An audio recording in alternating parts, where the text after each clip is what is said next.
И така, скъпи приятели, здравейте! Добро утро от Мотовеси. Както ви казах, ще има нови работи, които вече ще са за първи път и в канала, и в моите видеота.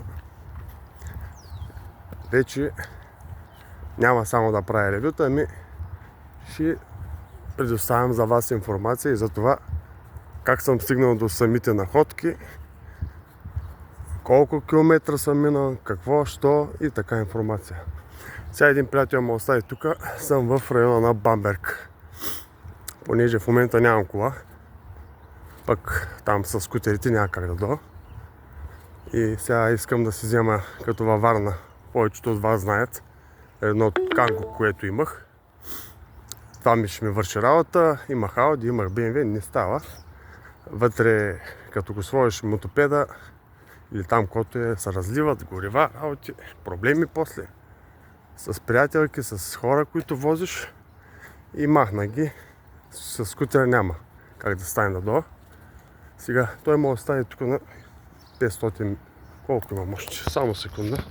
Имам още малко, 200-300 метра. В едно много прекрасно село се намирам. Идваме днес да вземем 2 двигателя Сакс. Даже човека ми е казал, че в колко часа? В 9 ще бъде там. Имам време. Повървях малко, пих кафе. 2 двигателя Сакс, от които един е, предполагам, 30-те години. Ще видим, а другия е по-нов.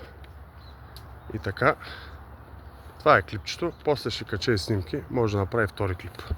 Това е от мен и новото, което обещах. Значи с мене винаги трябва да очаквате неща, които не са се случвали преди. Защото съм такъв в живота. Обичам изненадата.